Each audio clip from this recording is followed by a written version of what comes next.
There is a saying which goes like this: it is never too late to change.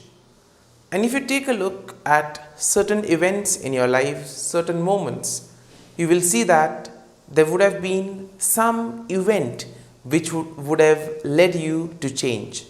And such encounters which lead us to change in the right direction are something that we always treasure in life. Now we see that an encounter with the Lord can help us to really change our lives and make a difference in our lives and in the lives of others. In today's gospel passage, we see that how Zacchaeus transformed and became a completely different man after his encounter with Jesus. We see that he was seeking the Lord, and when he found him, he felt complete. And this also goes in the line of what St. Paul says. After meeting Jesus, he considered everything that he had as loss. And this is what it means when we welcome Jesus into our hearts. Now today's first reading from the book of Revelation will give us a long list of things that we need to be aware of, that we need to be righteous, that we need to be concerned about the welfare of one another. And here we see that this is possible only if we are attentive, only if we are attuned to the signs of the time. And therefore, as we read today's gospel passage, we hear Jesus saying, "The Son of Man has nowhere to lay his head." What does he mean by this, and how can we apply it in today's context? Well, let's find that out during today's episode of Tea Time with the Word.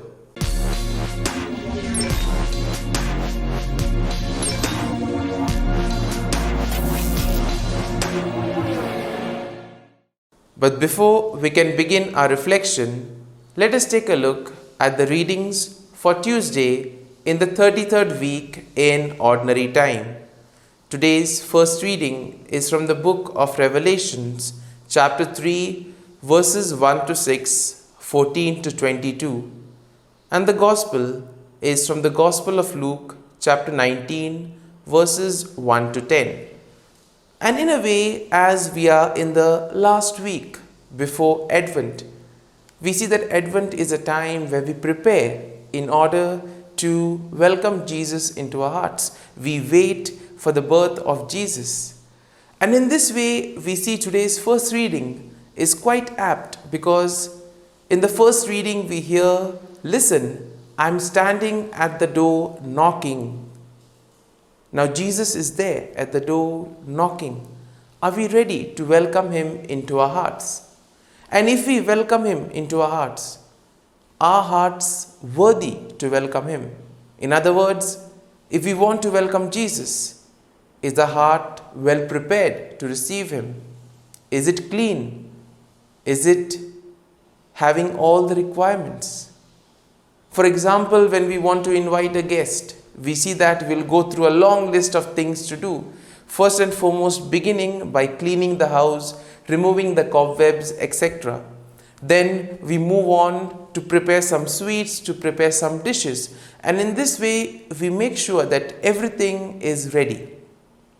Now, when we are waiting during the month of Advent, during the season of Advent, to welcome Jesus, are we looking at these aspects? And therefore today's first reading could put us into that mood of preparation, of preparing our hearts to receive Jesus, and therefore to make our lives fruitful by the presence of the Lord. And therefore today's first reading will focus on certain important aspects which are required for us to become righteous, to behave like sons and daughters of the Lord, and most importantly, to create a proper atmosphere in our hearts. Now, we see that in today's first reading, we are told that the people need to repent. And here we see that a list of whatever they have done is presented to them. And therefore John is told to address to them that they need to change and live a better life. And therefore they need to live lives as children of God. They need to follow the teachings of the gospel and everything that has been told to them according to the gospel values. And therefore today's first reading will continue on that theme, telling them to neither be hot nor cold, telling them to follow the right path. Now today's gospel passage has the interesting episode of Zacchaeus. Now first and foremost, we need to understand that being a tax collector in the times of Jesus was not very easy, because a tax collector by virtue was already ostracized by the crowd. The people thought that tax collectors were ones who were betraying them, that they were supporters of the Roman Empire, and therefore nobody gave much importance to the tax collectors. They were very often belittled by others. And then we see that Zacchaeus had this desire to seek Jesus. Now we see that even in our lives, we sometimes have some desire we look for something, and then when we find that something, it gives us immense happiness. At the same time, we also realize that when we are in search of something, we go to any extent in order to get it. The same thing happened with Zacchaeus here. He was short of stature, but that did not prevent him from trying to encounter Jesus. So we are told that he goes and climbs a sycamore tree, and from there he tries to see Jesus and have a glimpse of him. But then we see Jesus looks at Zacchaeus and tells him to come down, and then goes and dines at the place of Zacchaeus. Now all this is good. But then we have the scribes and the Pharisees, who at the moment we should all realize are trying to see what Jesus is doing and trying to trap him in some way or the other. And therefore they ask, does he not know that this man is a sinner? That Zacchaeus, a tax collector, has cheated people and he has deceived others. Does Jesus not know this? And then we see that Zacchaeus, when Jesus is at his place, Zacchaeus makes this confession.